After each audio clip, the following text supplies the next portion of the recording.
to the Sales Influence Podcast, where we talk about finding the why and how people buy. I'm your host, Victor Antonio. Thank you for joining me. Thank you for lending me those ears and those beautiful eyeballs if you're watching me online. Today, I want to talk about weak people, strong salespeople, and what's the difference, okay? I was reading an article by Steve Martin. Yeah, that's his name, not the comedian, Steve Martin. It's an article that appeared in the Harvard Business Review, and I came across it and it had some great data in there, and I wanted to share this information with you. And here they highlight, Steve Martin highlights, why are certain salespeople successful, high performers, and others aren't, low performers. And there's several data points in this article, so I'll be reading a couple of notes, but I wanted to make sure I got all the data points in because there's some good stuff in this article. The first thing is that this study was based on a study of 800 salespeople, okay? And so the first thing they found, one out of the 7 things they found, it was verbal acuity. Verbal acuity, in other words, how you sound. And we've all heard the saying, right? How you sound determines what level of access you get within a company. And what they found out is high performers have a verbal acuity rate of somebody who's in the 11th or 13th grade, right? Where low performers have a verbal acuity of 8th grade or 9th grade. Said another way, if you're a high performer, you sound like you've been to high school and maybe even college, okay? Or graduated from high school and college. So keep that in mind, that your ability to speak, communicate, articulate ideas really matters when it comes to selling. Number 2, 84% of the high performers, this was interesting, are achievement-oriented. In other words, they love measuring success. Kind of makes sense, doesn't it? They love measuring success. But here was a kind of a sub-data point that I thought was really fascinating. 85% of high performers actually played an individual or team sport in high school or college. Now think about this. If you played a team sport, you're like more goal-oriented. You're more disciplined. You know that you have to kind of put in the work in order to get the performance you want. So again, this carries over. It seems like it ports over into the world of selling. Number 3, high performers, this might be shocking to some, but not to me, high performers use the tools. In other words, they're power users. When it comes to using different SaaS products, right, to manage their business, like CRMs, they love to use the tools as compared to low performers who, compared to high performers, which is 52% of high performers use the tool, only 35% of low performers actually use the tools. So again, something to think about. If you're using the tools, that's just going to increase your chances of managing your sales business. Number 4, this one was really fascinating because it's all about communication style. High performers have what they call a relaxed dominant style. Let me say that again. They have a relaxed, dominant style. Now, that phrase reminded me of the book, The Challenger Sale. In The Challenger Sale, one of the aspects of being a great challenger salesperson is to take control of the conversation.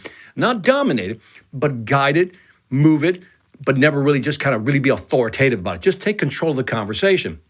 So again, high performers have a relaxed, I love that part, relaxed, dominating personality when it comes to communicating. And I think the relaxed piece, the way I interpreted that is that they're not stressed. These are people who are very comfortable with themselves, not stressed about the deal. If they don't get this deal, they'll get another one. But again, a relaxed, dominant style is what high performers have, as opposed to low performers who have a anxious, submissive style. Ooh, those 2 words go together so ugly like. Anxious, submissive style. And we've seen these type of salespeople. These type of salespeople are always like a little jittery, like a rabbit on caffeine, just a little nervous, right? And all of a sudden, they're afraid to ask the tough questions. And, they're submissive in terms of letting the client or potential customer guide the conversation.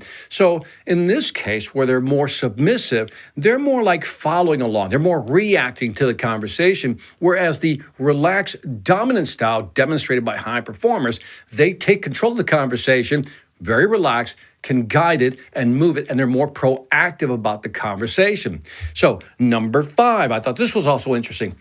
In general, salespeople, whether high performers or low performers, didn't matter. They were both optimists, right?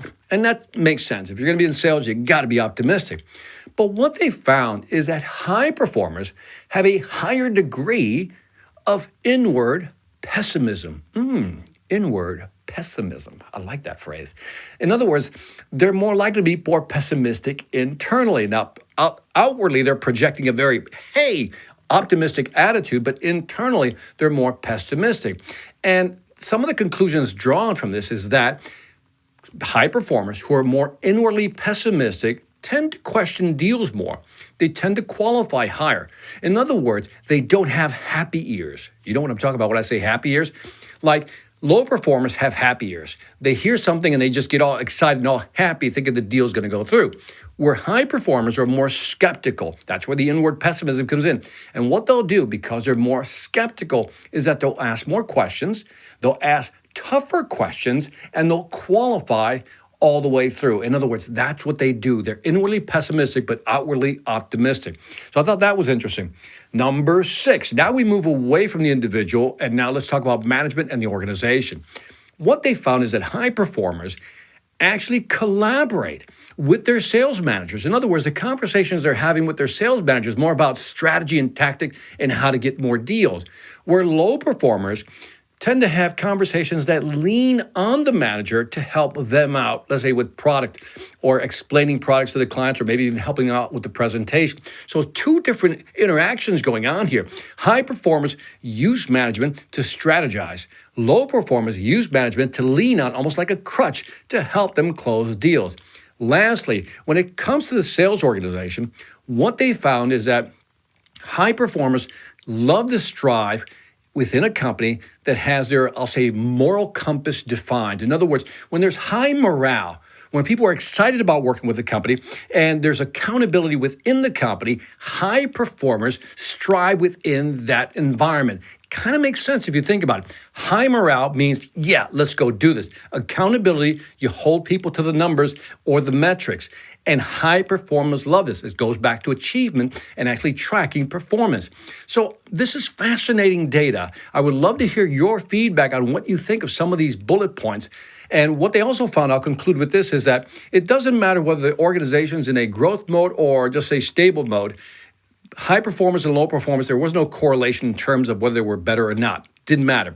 So let's go through them again. 1, verbal acuity. In other words, the ability to articulate. Number 2, again, achievement-oriented, goal-oriented. Number 3, power users. Use the tools, right?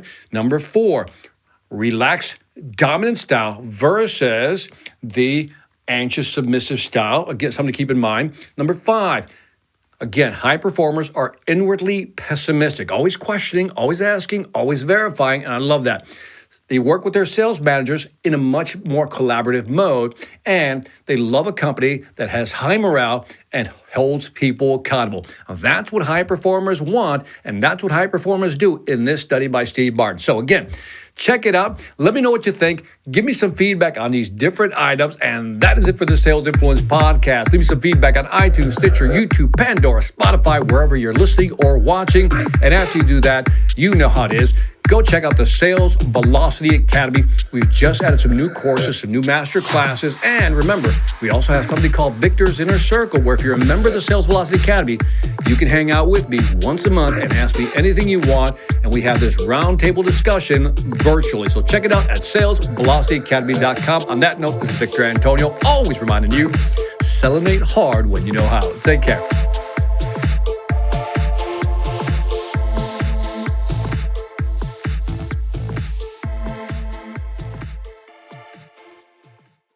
Hi, I'm Victor Antonio. I'm an author, sales trainer, and keynote speaker. I'm often asked, what makes a great speaker? Is it someone who delivers real content that the audience can use? Is it someone who engages the audience so they're part of the learning experience? Or is it someone who can motivate an audience to push them beyond their comfort zone and discover new abilities? The answer is yes. But the most important thing to remember is that I'm not there to look good. I'm there to make my client look good. Simply put, it's never about me, and it's always about them.